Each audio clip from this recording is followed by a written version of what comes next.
নমস্কার বন্ধুরা, দেখুন আপনারা আমি কিভাবে ডিম টোস্ট বানাই, সেইভাবে আপনারা ঘরে তৈরি করে খেয়ে দেখবেন। খেতে অনেক ভালোই লাগবে। আমি এখানে রুটি নিয়েছি 8টা, ডিম নিয়েছি 2টো, আর এখানে পরিমাণ মতো চিনি নিয়েছি। এখন এই ডিমের মধ্যে চিনি 2 চামচ দিয়ে দিলাম। এখন এই হ্যান্ড ব্লেন্ডার দিয়ে ব্লেন্ড করে নেব।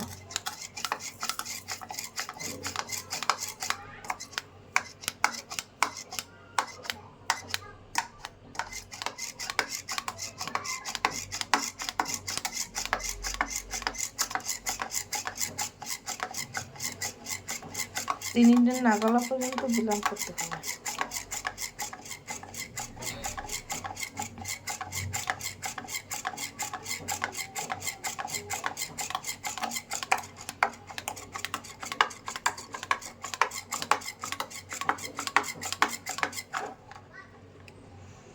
আমার ব্লেন্ড করা হয়ে গেছে।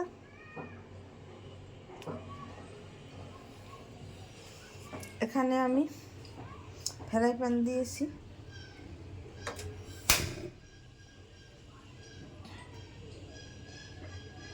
চুলে ধরেই দিলাম।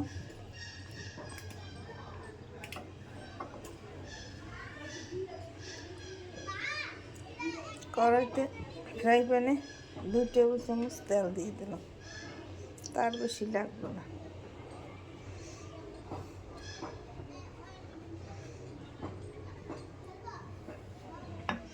দুই মিনিট পর ফিরে আসছি। 2 মিনিট পর ফিরে এসেছি। আমি ডিম মেখে মেখে এইভাবে ভাজা দিয়েছি। এই যে ডিমের মধ্যে চুবিয়ে রেখেছি, তারপর উঠিয়ে এইভাবে ভাজা দিয়েছি। এখন ফিরিয়ে দেব।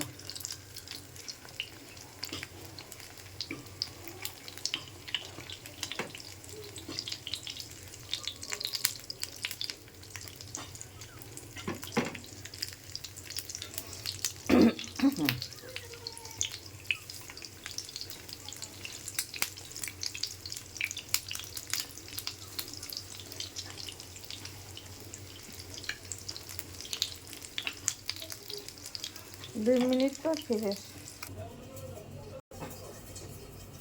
2 মিনিট পর ফিরে আসছি। আমার ডিম টোস্ট ভাজা হয়ে গেছে।